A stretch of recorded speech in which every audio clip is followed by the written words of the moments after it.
ಆತ್ಮೀಯ ಬಂಧುಗಳೇ, ಶ್ರೀಮದ್ ಭಗವದ್ಗೀತೆ ತತ್ವ ವಿವೇಚನೆ ಟೀಕಾ ಅಧ್ಯಾಯ 2 ಸಾಂಖ್ಯಯೋಗ. ಇದರಿಂದ ಇವತ್ತು 72ನೇ ಶ್ಲೋಕವನ್ನ ತಿಳ್ಕೊಳ್ಳೋಣ. ಶ್ಲೋಕ 72. ಏಷಾ ಬ್ರಾಹ್ಮಿ ಸ್ಥಿತಿ ಪಾರ್ಥ ನೈನಾಂ ಪ್ರಾಪ್ಯ ವಿಮುಹ್ಯತಿ ಸ್ಥಿತ್ವಾ ಸ್ಯಾಮಂತಕಾಲೇಪಿ ಬ್ರಹ್ಮ ನಿರ್ವಾಣ ಮೃಚ್ಛತಿ. ಅನುವಾದ: ಹೇ ಅರ್ಜುನನೇ, ಇದು ಬ್ರಹ್ಮವನ್ನ ಪಡೆದುಕೊಂಡ ಪುರುಷನ ಸ್ಥಿತಿಯಾಗಿದೆ. ಇದನ್ನು ಪಡೆದ ಯೋಗಿಯು ಎಂದೂ ಮೋಹಿತನಾಗುವುದಿಲ್ಲ ಮತ್ತು ಅಂತ್ಯಕಾಲದಲ್ಲಿ ಕೂಡ ಈ ಬ್ರಾಹ್ಮಿ ಸ್ಥಿತಿಯಲ್ಲಿ ಸ್ಥಿತನಾಗಿದ್ದು ಬ್ರಹ್ಮಾನಂದವನ್ನು ಪಡೆಯುತ್ತಾನೆ. ಇದು ಶ್ಲೋಕ ಮತ್ತೆ ಅದರ ಅನುವಾದ. ಈಗ ನಾವು ಇದನ್ನ ಅರ್ಥ ಮಾಡ್ಕೊಳ್ಳೋದಕ್ಕೆ ಪ್ರಯತ್ನ ಮಾಡೋಣ. ಇಲ್ಲಿ ಏನ್ ಹೇಳ್ತಾ ಇದ್ದಾರೆ ಅಂತಂದ್ರೆ, ಭಗವಂತ ಅರ್ಜುನ ಕೇಳಿದಂಥ 4 ಪ್ರಶ್ನೆಗಳಿಗೆ ಉತ್ತರವನ್ನು ಕೊಟ್ಟ ಮೇಲೆ ಈಗ ಸ್ಥಿತಪ್ರಜ್ಞ ಪುರುಷನ ಸ್ಥಿತಿಯ ಮಹತ್ವವನ್ನು ತಿಳಿಸ್ತಾ ಈ ಅಧ್ಯಾಯದ ಉಪಸಂಹಾರ ಮಾಡ್ತಾ ಇದ್ದಾನೆ. ಅಂದರೆ ಇಲ್ಲಿಗೆ ಹೇಳಿ ಮುಗಿಸ್ತಾ ಇದ್ದಾನೆ. ಏನು ಹೇಳ್ತಾ ಇದ್ದಾನೆ ಅಂತಂದರೆ, ಭಗವಂತ ಹೇಳ್ತಾನೆ, ಹೇ ಅರ್ಜುನ, ಇದು ಬ್ರಹ್ಮವನ್ನು ಪಡ್ಕೊಂಡ ಅಂದರೆ ಭಗವಂತನನ್ನು ಪಡ್ಕೊಂಡಿರ್ತಾನಲ್ಲ ಅಂಥ ಮನುಷ್ಯನ ಸ್ಥಿತಿ ಹೀಗಿರುತ್ತೆ. ಅಂದರೆ ಈಗ ಹಿಂದಿನ ಶ್ಲೋಕಗಳಲ್ಲೆಲ್ಲ ಹೇಳದ್ನಲ್ಲ, ಆ ಥರ ಎಲ್ಲ ಹೇಳಿ ಈ ರೀತಿ ಅವನು ಇರ್ತಾನೆ. ಇದನ್ನು ಪಡೆದಂಥ ಯೋಗಿ ಯಾವತ್ತೂ ಕೂಡ ಮೋಹಕ್ಕೆ ಒಳಗಾಗೋದಿಲ್ಲ, ಮೋಹಿತನಾಗೋದಿಲ್ಲ. ಮತ್ತು ಅವನ ಅಂತ್ಯಕಾಲ ಬರುತ್ತಲ್ಲ, ಆಗಲೂ ಕೂಡ ಈ ಬ್ರಾಹ್ಮಿ ಸ್ಥಿತಿಯಲ್ಲಿ ಸ್ಥಿತನಾಗಿದ್ಕೊಂಡು ಅವನು ಬ್ರಹ್ಮಾನಂದವನ್ನು ಪಡಿತಾನೆ. ಈಗ ಐಹಿಕದ ಮನುಷ್ಯರು ಯಾರಾದರೂ ಸಾವಿನಲ್ಲಿ ಇರ್ತಾರೆ ನೋಡಿ, ಅವ್ರು ಹೇಗಿರ್ತಾರೆ ಅಂತಂದರೆ ಭಯ ಪಟ್ಕೊಳ್ತಾ ಇರ್ತಾರೆ, ನಡುಗ್ತಾ ಇರ್ತಾರೆ, ದುಃಖ ಇರುತ್ತೆ ಅವ್ರ ಮನಸ್ಸಲ್ಲಿ, ಮತ್ತು ಮೋಹ ಇರುತ್ತೆ. ಇದನ್ನೆಲ್ಲ ಬಿಟ್ಟು ಹೋಗ್ಬೇಕಲ್ಲ ಅಂತಂದ್ಬಿಟ್ಟು ಒಂದು ಆಸಕ್ತಿ ಇರುತ್ತಲ್ವಾ, ಅದೆಲ್ಲ ಒಂದು ಭಾವನೆಗಳು ಕೂಡ ಆ ಒಂದು ಸಮಯದಲ್ಲಿರುತ್ತೆ.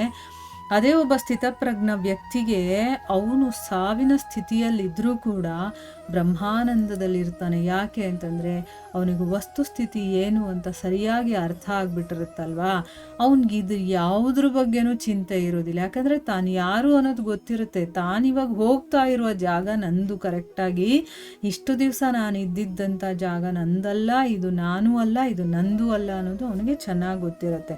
ಅದಕ್ಕೆ ಅವನು ಬ್ರಾಹ್ಮಿ ಸ್ಥಿತಿಯಲ್ಲಿ ಸ್ಥಿತನಾಗಿದ್ಕೊಂಡು ಬ್ರಹ್ಮಾನಂದವನ್ನು ಪಡೀತಾನೆ ಅಂತಂದ್ಬಿಟ್ಟು ಈ ಶ್ಲೋಕದಲ್ಲಿ ಹೇಳ್ತಾ ಇದ್ದಾರೆ. ಈಗ ಪ್ರಶ್ನೆ ಏನು ಅಂತ ತಿಳ್ಕೊಳ್ಳೋಣ. ಏಷ ಮತ್ತು ಬ್ರಾಹ್ಮಿ ಈ 2 ವಿಶೇಷಣಗಳ ಸಹಿತ ಸ್ಥಿತಿ ಅನ್ನುವಂಥ ಪದ ಇದೆಯಲ್ಲ, ಅದು ಯಾವ ಸ್ಥಿತಿಯ ಬಗ್ಗೆ ಹೇಳ್ತಾ ಇದ್ದಾರೆ ಮತ್ತು ಅದನ್ನು ಪಡ್ಕೊಳ್ಳೋದು ಅಂತಂದರೆ ಏನು ಅಂತ ಇಲ್ಲಿ ಪ್ರಶ್ನೆ ಕೇಳ್ತಾ ಇದ್ದಾರೆ. ಈಗ ಉತ್ತರ ಏನು ಅಂತಂದರೆ, ಯಾವುದು ಬ್ರಹ್ಮ ವಿಷಯಕ ಸ್ಥಿತಿಯಾಗಿದೆಯೋ, ಅಂದರೆ ಬ್ರಹ್ಮನ ವಿಷಯದ ಬಗ್ಗೆ ಹೇಳಿರ್ತಾರೋ, ಆ ಬ್ರಹ್ಮವನ್ನು ಪಡ್ಕೊಂಡಂತಹ ಒಂದು ಸ್ಥಿತಿ ಇರುತ್ತಲ್ಲ, ಅದನ್ನು ಇಲ್ಲಿ ಬ್ರಾಹ್ಮಿ ಸ್ಥಿತಿ ಅಂತ ಹೇಳ್ತಾ ಇದ್ದಾರೆ. ಮತ್ತು ಯಾವುದರ ಪ್ರಕರಣ ನಡೀತಾ ಇದೆಯೋ ಅಂತಂದರೆ ಇಲ್ಲಿ ಇದು ಅಂತ ಹೇಳೋದಕ್ಕೋಸ್ಕರ ಇದು ಅಂತ ಯಾಕೆ ಹೇಳಿದ್ದಾರೆ ಅಂದರೆ, ಇಲ್ಲಿ ಯಾವುದರ ಬಗ್ಗೆ ಅಥವಾ ಯಾವ ಒಂದು ಪ್ರಕರಣ ನಡೀತಾ ಇದೆಯೋ ಅದನ್ನು ಹೇಳೋದಕ್ಕೋಸ್ಕರ ಅದರ ದ್ಯೋತಕವಾಗಿ ಇಲ್ಲಿ ಏಷ ಅನ್ನುವಂಥ ಪದ ಇದೆ. ಅದಕ್ಕೋಸ್ಕರನೇ ಇಲ್ಲಿ ಅರ್ಜುನ ಕೇಳಿದ ಮೇಲೆ 55ನೇ ಶ್ಲೋಕದಿಂದ ಇಲ್ಲಿವರೆಗೂ ಕೂಡ ಸ್ಥಿತಪ್ರಜ್ಞ ಪುರುಷನ ಯಾವ ಸ್ಥಿತಿಯ ವರ್ಣನೆಯನ್ನು ಎಲ್ಲೆಲ್ಲಿ ಮಾಡಿದಾರೋ, ಯಾವುದು ಬ್ರಹ್ಮನನ್ನ ಪಡ್ಕೊಂಡ ಮೇಲೆ ಆ ಮಹಾಪುರುಷನ ಒಂದು ಸ್ಥಿತಿಯಾಗಿರುತ್ತೋ ಅದನ್ನು ಹೇಳೋದಕ್ಕೆ ಅದರ ವಾಚಕವಾಗಿ ಇಲ್ಲಿ ಏಷ ಮತ್ತು ಬ್ರಾಹ್ಮಿ ವಿಶೇಷಣದ ಜೊತೆ ಸ್ಥಿತಿ ಅನ್ನುವಂಥ ಪದ ಇದೆ. ಮತ್ತು ಮೇಲೆ ಹೇಳಿದ ಪ್ರಕಾರ ಅನ್ನುವಂಥ ಒಂದು ಪದ ಇದೆ. ಇಲ್ಲಿ ನೋಡಿ, ಏಷ ಅಂತಂದರೆ ಇದು ಅಂತ ಅರ್ಥ, ಬ್ರಾಹ್ಮಿ ಅಂತಂದರೆ ಬ್ರಹ್ಮನನ್ನು ಪಡ್ಕೊಂಡಿರೋದು, ಬ್ರಹ್ಮ ಅಂತಂದರೆ ಭಗವಂತನನ್ನ ಅಂತ ಅರ್ಥ. ಭಗವಂತನನ್ನು ಪಡ್ಕೊಂಡಂತಹ ಮನುಷ್ಯನನ್ನು ಬ್ರಾಹ್ಮಿ ಅಂತ ಕರೀತಾರೆ. ಸ್ಥಿತಿ ಅಂತಂದರೆ ಸ್ಥಿತಿ ಅಂತ ಅರ್ಥ. ಇಲ್ಲಿ ಇದು ಬ್ರಾಹ್ಮಿ ಸ್ಥಿತಿ ಅನ್ನೋದನ್ನ ಹೇಳೋದಕ್ಕೋಸ್ಕರ ಏಷ ಬ್ರಾಹ್ಮಿ ಸ್ಥಿತಿ ಅಂತ ಹೇಳೋದು. ಮತ್ತೆ ಮೇಲೆ ಹೇಳಿದ ಪ್ರಕಾರದಿಂದ ಅಹಂಕಾರ, ಮಮತೆ, ಆಸಕ್ತಿ, ಸ್ಪೃಹ ಮತ್ತು ಕಾಮನೆಯಿಂದ ರಹಿತನಾಗಿ ಸರ್ವತಾ ನಿರ್ವಿಕಾರ ಅಂದರೆ ಯಾವುದೇ ವಿಕಾರಗಳು ಇಲ್ಲದೆ ನಿಶ್ಚಲ ಭಾವದಿಂದ ಸಚ್ಚಿದಾನಂದ ಘನ ಪರಮಾತ್ಮನ ಸ್ವರೂಪದಲ್ಲಿ ನಿತ್ಯ ನಿರಂತರ ನಿಮಗ್ನನಾಗಿರೋದೇ ಆ ಸ್ಥಿತಿಯನ್ನು ಪಡೆಯೋದಾಗಿದೆ. ಇಲ್ಲಿ ಗೊತ್ತಾಯ್ತಲ್ವ ಈಗ ನಮಗೆ ಏನು ಗೊತ್ತಾಗಿದೆ ಅಂತ ಒಂದ್ಸರಿ ನಾವು ರಿವೈಸ್ ಮಾಡ್ಕೊಳ್ಳೋಣ ಈ ಉತ್ತರವನ್ನು. ಆಯ್ತಾ.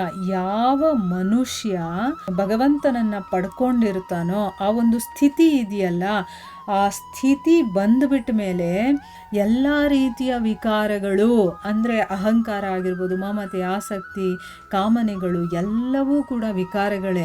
ಅದೆಲ್ಲದರ ರಹಿತನಾಗಿ ನಿಶ್ಚಲ ಭಾವದಿಂದ, ಅಂದರೆ ಅವನಲ್ಲಿ ಯಾವುದೇ ಚಂಚಲತೆ ಇಲ್ಲ, ಅವನಲ್ಲಿ ದೃಢವಾದಂಥ ಒಂದು ನಂಬಿಕೆ ಇರುತ್ತೆ.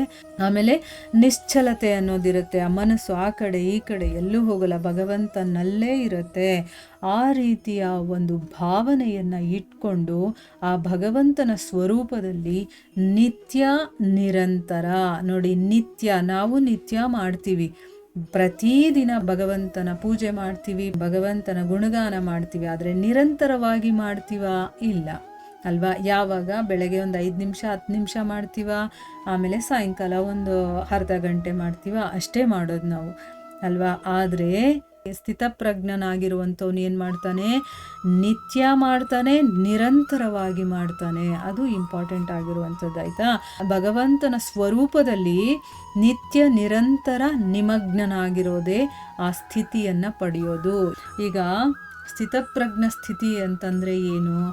ಸದಾ ಕಾಲ ನಮ್ಮ ಮನಸ್ಸಾಗಿರ್ಬೋದು, ನಮ್ಮ ಇಂದ್ರಿಯಗಳಾಗಿರ್ಬೋದು, ನಮ್ಮ ಬುದ್ಧಿ ಆಗಿರ್ಬೋದು, ಏನೇ ಆಗಿರಬಹುದು, ಆ ಭಗವಂತನಲ್ಲೇ ಸ್ಥಿತವಾಗಿರೋದು, ಅಲ್ಲಿಂದ ಅಲುಗಾಡೋದಿಲ್ಲ. ಹಾಗಂದಿದ ತಕ್ಷಣ ಏನು ಕೆಲಸ ಮಾಡಲ್ವಾ ಅವರು? ಸುಮ್ಮನೆ ಕೂತ್ಕೊಂಡು ಭಗವಂತನ ಸ್ಮರಣೆ ಮಾಡೋದಾ? ಇಲ್ಲ, ಎಲ್ಲ ಕೆಲಸಗಳು ಮಾಡಿದ್ರೂ ಕೂಡ ಅದನ್ನು ಸಮರ್ಪಣೆ ಭಾವದಿಂದ, ಇದು ಭಗವಂತನ ಕೆಲಸ, ಎಲ್ಲವೂ ಕೂಡ ಭಗವಂತನೇ ಅವ್ರಿಗೆ.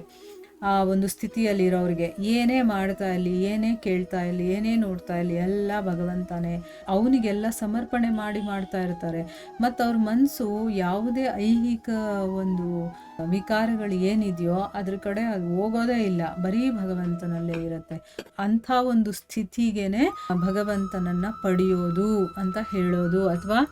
ಅಥವಾ ಆ ಸ್ಥಿತಿಯನ್ನು ಪಡೆಯೋದು ಅಂತಂದರೆ ಏನು ಅಂತ ಪ್ರಶ್ನೆ ಕೇಳಿದಾರಲ್ಲ, ಅದಕ್ಕೆ ಇದು ಉತ್ತರ ಅಂತ ಹೇಳ್ತಾ ಇದ್ದಾರೆ.